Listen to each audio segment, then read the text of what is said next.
So when's the last time, friends, that you received a royal invitation? I kind of laughed when I noticed in the book of Proverbs, our reading for tonight, this chapter 25, verses 6 and 7, where we have this advice: do not exalt yourself in the king's presence, and do not claim a place among his great men. For better for him to say to you, come up here, than for him to humiliate you in front of his nobles. So, pretty common sense advice, I guess, but I don't really know when I'll have an opportunity to practice it, you know. We've got a wonderful neighbor, my Ellen and me. A woman born in England. Her name is Elizabeth, and she has a majestic sense of humor, so of course our nickname for her is Queen Liz, right? So sometimes Queen Liz has us for dinner. I'll have to remember, you know, don't put myself forward in Queen Liz's presence. I want to, well, you know, it is maybe more than just the king we're talking about here. Does anybody like it when someone is a braggart, you know, when we push ourselves forward and we try to make it all about us? My little image, I don't know if you saw coming in there is Queen Elizabeth on her throne, and it's a big deal, you know, who stands where? Where is our place in life? We need to be careful that pride is not lodged in our heart. And yet, this little proverb, which just seems like, you know, okay, I know, watch the pride, don't push myself before the king. Seems like such a simple, easy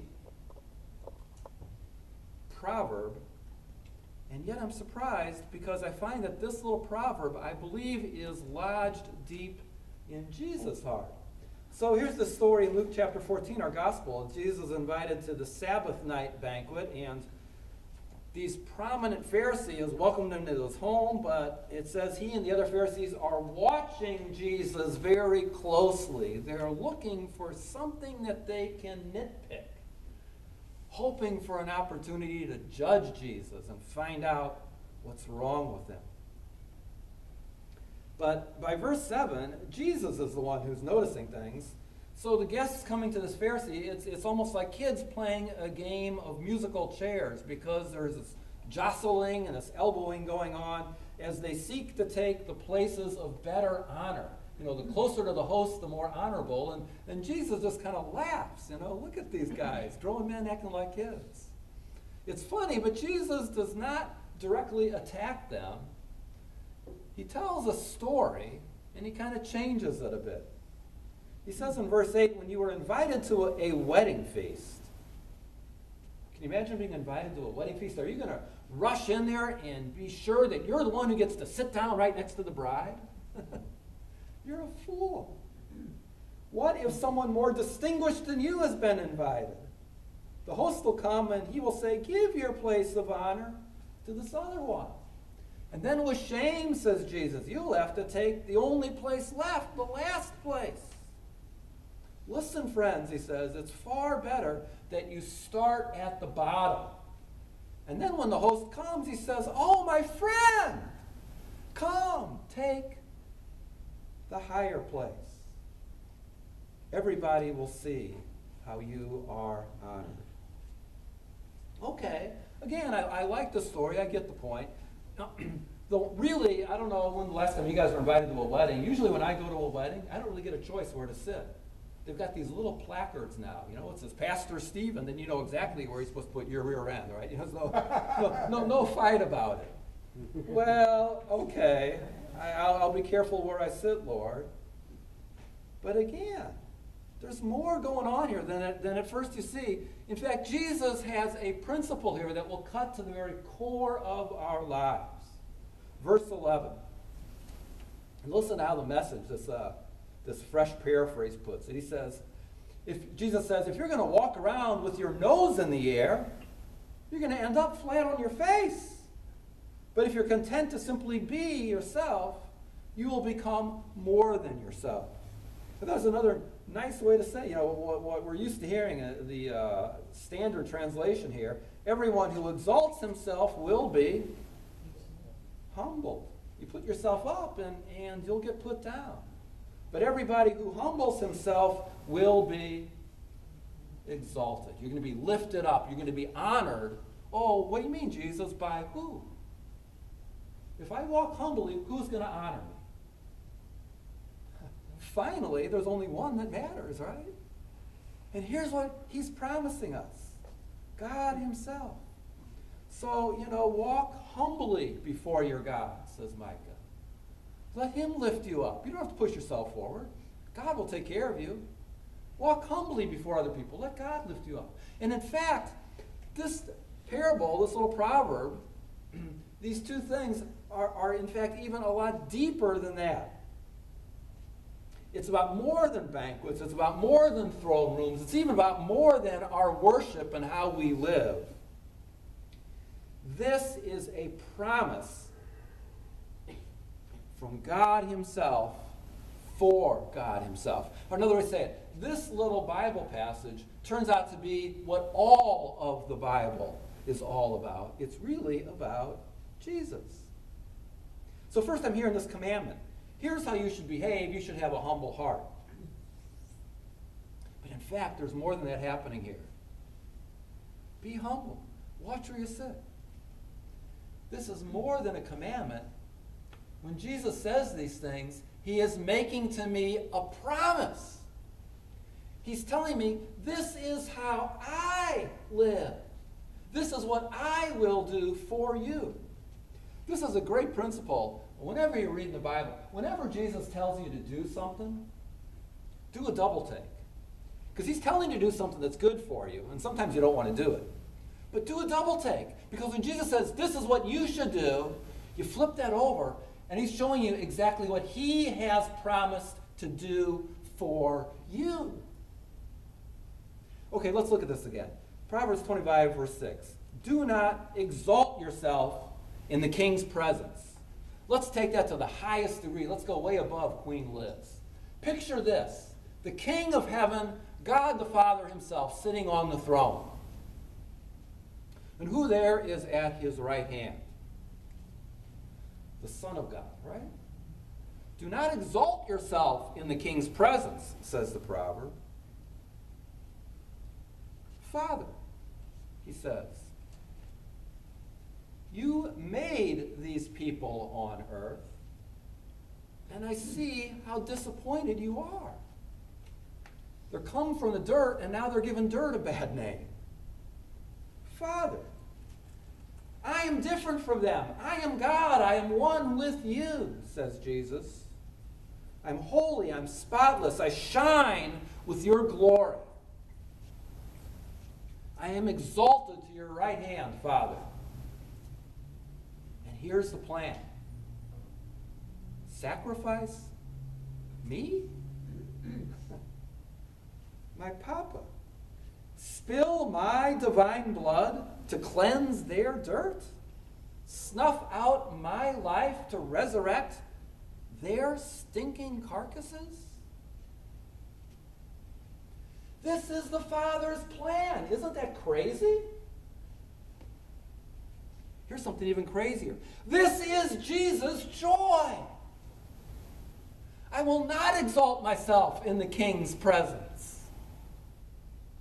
I will do the opposite. You see, God the Father loves us wicked worldlings so much. The Son is glad to give himself. Or else what will it be? The Son sees how the Father's heart is broken for us, and the Son is just going to stay there sitting on the throne while angels worship him and he's not going to move a muscle? It's impossible. We know this Jesus. Jesus, please do not exalt yourself in the King's presence. And Jesus says, no way. This text, you see, finally, it's all about the cross. This Jesus that says, Father, I will not act great. I will not brag about myself. I, the Prince of Heaven, will act low. I will go so low. I will be born in a barn. I will take the last place. All the dishonor, all the shame, all the guilt, all the grave, put it on me. For my crown, I want their thorns. For my throne, give me their cross. So this little saying about the high being brought low, I mean, look how the enemy's always pushing himself forward. I'm going to be like God. Don't you want to be like God, Adam and Eve? And it leads to such a fall. But here is God himself, who does it the opposite way. Take the last, be the least. And look how the Father lifts me. In fact, Proverbs even tells the rest of the story. Don't claim a place among the great, for it's better for the king to say to you, come up here. Can you hear the father saying to his son, come up. Come up. You've gone down. Come up.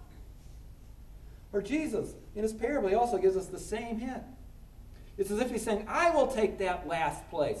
And then when the host of heaven's banquet comes, he will say to me, friend, come up front. We'll give the dinner guests something to talk about. Jesus lifted to the highest place that we can have joy, joining the angels with the great celebration, what he has done for you and me. Again, look at it. Why is Jesus at the highest place? Why is Jesus at the right hand of the Father? You know, I'm inclined to think, well, because of course he's the Son. But no, he will not claim it as his own divine right. In fact, Jesus, this is so weird, Jesus does the opposite. He hurries to be the furthest he can from the throne. He goes to the only place where God's love does not reach. He goes all the way down, shouldering our guilt, all the way down to the cross. And it's exactly there where this man, this Jesus, reveals that he has the heart of God. It's divine. To give us who are dying life with God, to change us forever. Walk around with your nose in the air, and you'll end up flat on your face. But if you're content to be simply yourself, God will make you to become more than yourself. You see, God is working through Jesus in our lives to make us to become like him. To be like Jesus. Can we go and brag before the king? I don't know about you, but I'm not even in control of my own life. There's very little I can change. I'm certainly not a master over his book. I can't bid his love come or go. But he's the master. And he's the one who delights to give these things to me and to you. Life and his word and his astounding love. Follow this Jesus. Take the last place. And then when the host of heaven's banquet comes, he says, friend, come up front. Give this world something to talk about. To tell it another way, I mean, the truth is we look at ourselves and we are poor. I mean, as rich as we are here in Sarasota, in this community, so many of us, we have so much. And yet before God, we're beggars. What do we have that we can give to God to try to pay back the debt of the wrongs we've done? The truth is, we are blind. We're not even able to see how awful our situation is if we do not have him.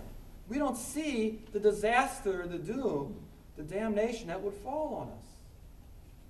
The truth is, we are crippled. On our own, we can't take a single step towards God. Our love is so lame. But here's this Jesus saying, I give the feast. I invite the poor, the crippled, the lame, the blind. You see, Jesus isn't just telling us what to do. Jesus is so eager to bless us. And then Jesus is so eager to bless others through us. This last little verse, 13. When you give the feast, invite the poor and the crippled and the lame and the blind, the people just like you. And you will be blessed because they cannot repay you. You will be repaid at the resurrection of the just. They can't repay you. Who will repay you? Again, God. The King on the throne.